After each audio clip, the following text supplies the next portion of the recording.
जिस तेज़ी से विजय बहुगुणा ने वहाँ अपनी जगह बनाई है, जब वो चीफ मिनिस्टर हुए थे तो ये माना जा रहा था कि इंडिपेंडेंट एक दो जो हरीश रावत के एकदम विरोधी हैं उनको मना के वो कांग्रेस के हक में ले आए थे और मुख्यतः इसी गुण के बेसिस पे उनको चीफ मिनिस्ट्री मिल गई। लेकिन बड़ी तेज़ी से उन्होंने सबको तोड़ के अपनी ओर किया है, विपक्ष को तोड़ के अपनी सीट खाली कराई, उस सीट पर जीतने का जुगाड़ एकदम 100% कर लिया, क्योंकि पिछली बार तीसरे चौथे नंबर तक पे जो कैंडिडेट थे वो सब उनके पक्ष में घूम रहे हैं, खाली विधायक उनके पक्ष में नहीं घूम रहे हैं, उनके पक्ष में सब लोग घूम रहे हैं।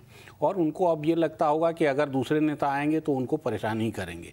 तो इस तेज़ी में संभव है कि दूसरा ग्रुप भी उतनी ही तेज़ी से उनको काउंटर करने की कोशिश करे। और पॉलिटिक्स इस रफ्तार पे अगर होगी, इस तेज़ी से कि आपने सारे बंगालियों को पट्टा दे दिया, आपने वो जो विधायक आपकी तरफ आया उसको जाने आप क्या दे रहे हैं, कौन पद दे रहे हैं, कौन क्या दे रहे हैं, मंत्री बना और सारे निर्दलियों को मंत्री बना दिया, किसी को कुछ तो अगर इस हिसाब पॉलिटिक्स होगी तो काउंटर पॉलिटिक्स भी होगी। और ये जो सुगबुगाहट बाकी दिखाई दे रही है वो चुनाव से जुड़ी हुई है। अगर चुनाव से बहुगुणा निकलते हैं जीत के तो उनकी ताकत बहुत बढ़ेगी, तो उसको काउंटर करने के लिए ये कोशिश हो सकती है। इसमें कोई बहुत ज़्यादा दांव पे देखने की जरूरत नहीं है, ये सीधे सपाट भी कोशिश होगी, क्योंकि जिस किस्म की बगावत कांग्रेस में थी उसमें इस तरह का काम हो सकता है।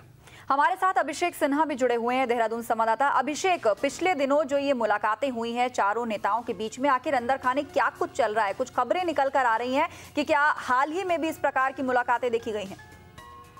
देखिए आस्था, यहाँ अगर बात की जाए जो राजनीति है उत्तराखंड की, वो किस ओर बैठ रही है ये अभी शायद कोई भी नहीं जान पा रहा है। जैसा कि उत्तराखंड की जनता ने जो 31 और 32 का आंकड़ा दिया है वो वाकई में चौंकाने वाला था और दोनों ही पार्टियों के लिए काफी दिक्कत भरा था। और लेकिन विजय बहुगुणा ने अपने आप को हमेशा हरदम हर पल प्रूव किया है, चाहे लेखानुदान बिल को लेकर हो, विपक्ष के नेता को तोड़ने की बात हो, या हर तरह की जितने भी उनके सामने संकट आए हैं उन संकटों से आगे बढ़े। लेकिन यहाँ अगर देखा जाए, जैसा हरीश रावत अपनी टैक्टिक्स के अनुसार अपनी रणनीति में दबाव की राजनीति जो कर रहे थे, अब वो दबाव की राजनीति कम हो रही है। उसकी वजह भी ये है कि विजय बहुगुणा यहाँ मजबूत होते दिख रहे हैं और विजय बहुगुणा को कैसे हल्का किया जाए इसके चलते अब विपक्ष का सहारा भी कुछ नेता, कांग्रेस के बड़े नेता ले रहे हैं। और विपक्ष के साथ हालिया चाहे वो किसी भी तरह की मीटिंग हो, लेकिन संदेश तो मीडिया में फिलहाल यही जा रहा है कि कोई ना कोई तीसरा मंच खड़ा करने की बात जरूर छन के आ रही है कि दोनों ही पार्टियों के कुछ सदस्य मिलने की बात जो चल रही है ये सीधे आम है और आम चर्चा है। और ये सीधे तौर पे यहाँ कहूंगा कि दबाव की राजनीति चुनाव के माहौल में, जहाँ हरीश रावत एक तरफ लेटर लिख के अनुमति मांगते हैं वहां जाने की और वहां यशपाल आर्य ये बोलते हैं कि इतने बड़े नेता को अनुमति की जरूरत नहीं है, तो ये सीधे तौर पे यहाँ कहूंगा कि एक दबाव की राजनीति है। जैसे कि कल हम बता दें, कल ही का जो मामला है, कल युवा मोर्चा, कांग्रेस युवा मोर्चा का प्रोग्राम था, उसमें हरीश रावत के जो बेटे हैं आनंद रावत, बिल्कुल उन्हें मंच पर जगह नहीं दी गई थी। ये भी अपने आप में एक काफी तूल पकड़ के मुद्दा सामने आया था। चीजों को ध्यान में रखना चाहिए और ये सब चीजें ये जो हो रही है ठीक नहीं हो रही है। कहीं ना कहीं विजय बहुगुणा बहुत अच्छे से आश्वस्त है कि कहीं ना कहीं मेरे लिए जो प्लानिंग की जा रही है, जैसा कि खबर भी आ रही है, और इसी के चलते उन्होंने अपने किसी भी पार्टी के वरिष्ठ नेताओं को वहां आमंत्रण नहीं दिया। चाहकर भी अपने जो खास उनके नेतागण हैं, जो खास विधायक हैं, उन्हें भी वहां अनुमति नहीं दी गई कि जिसकी वजह से कि कुछ बड़े नेताओं को बुरा ना लगे और सभी के साथ एक जैसा व्यवहार करें। तो इसी वजह से वो अपनी नीति के तहत धीरे धीरे बढ़ रहे हैं और उन्हें पता है कि वो किस मुकाम पे हैं और क्या उन्हें हराने की क्या क्या प्रयास किए जा रहे हैं। ऐसा नहीं है कि विजय बहुगुणा नहीं जानते हैं। अभिषेक, आप जुड़े रहिए, आपसे चर्चा जारी रहेगी। आशुतोष जी, यहाँ पर ये समझने की कोशिश करेंगे कि सितारगंज की सीट को विजय बहुगुणा ने चुना था, एक बहुत ही सिक्योर सीट इसे शुरू से अपने लिए मानकर चल रहे हैं। बीजेपी विधायक से वो सीट खाली कराई गई, बंगाली बहुल इलाके में वहां पर गए, और एक और इम्पोर्टेंट फैक्टर ये भी था कि हरीश रावत गुट का जो वहां पर इन्फ्लुएंस है वो लगभग ना के बराबर है। तो हाल ही में हुई मुलाकातों से इस बात को भी जोड़कर देखा जा सकता है कि क्या इस प्रकार से अब हरीश रावत बहुगुणा को अनस्टेबल करने की कोशिश कर रहे हैं? देखिए, कहने को आप कुछ भी कहते रहिए, लेकिन हरीश रावत जी की जो दिली इच्छा थी, बरसों से उनकी कामना थी कि वो प्रदेश के मुख्यमंत्री बने, और निश्चित रूप से इसके लिए उन्होंने मेहनत भी की। पहली बार नारायण दत्त तिवारी बीच में आ गए तो वो रह गए, इस बार विजय बहुगुणा टपक गए। ये बात चाहे बाहरी तौर पर वो बिल्कुल कहते रहे कि हमारे पार्टी का फैसला है, लेकिन हरीश रावत अपने अलावा वहाँ किसी को मुख्यमंत्री के रूप में स्वीकार करने को कतई तैयार नहीं है।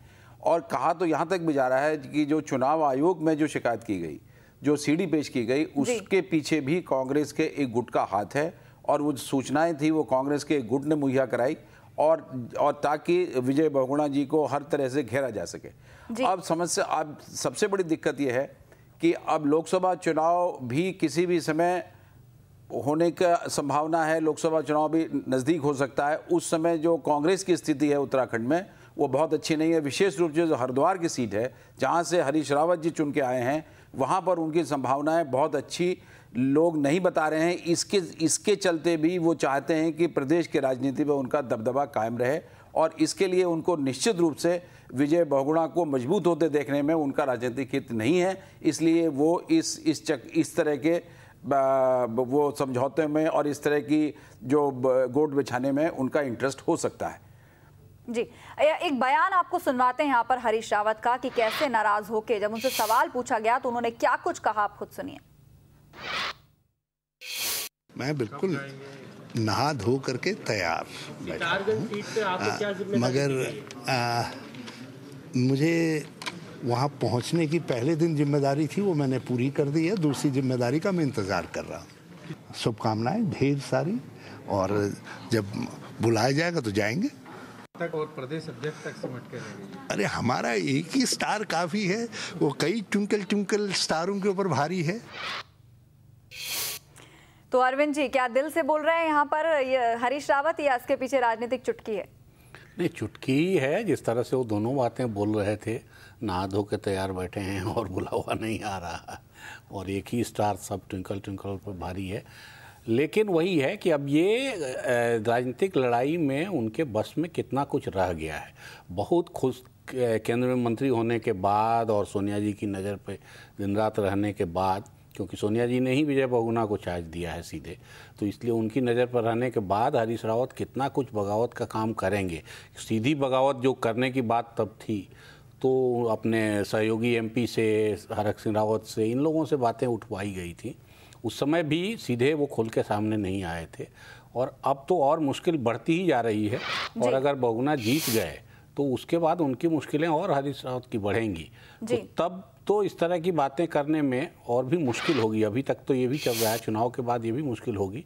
तो इसलिए ये जोड़ तोड़ अभी पॉसिबल है, ऐसा नहीं है कि नहीं है, लेकिन इस सब से क्या निकलेगा ये कहना अभी मुश्किल है, क्योंकि फिलहाल तो बहुगुणा हर मामले में मजबूत दिखाई दे रहे हैं। जब से उनको ताकत मिली है उसके बाद से वो लगातार मजबूत होते जा रहे हैं। और अगर चुनाव जिस आसानी से अभी लग रहा है वो जीतते जा रहे हैं, अगर वो जीत गए तो उसके बाद उनको पकड़ना थोड़ा मुश्किल होगा। जी, आशुतोष जी, यहाँ पर विजय बहुगुणा जो है वो आला कमान की चॉइस थे और बतौर मुख्यमंत्री आला कमान के ही फैसले के बाद वो यहाँ पर उन्होंने चार्ज संभाला है।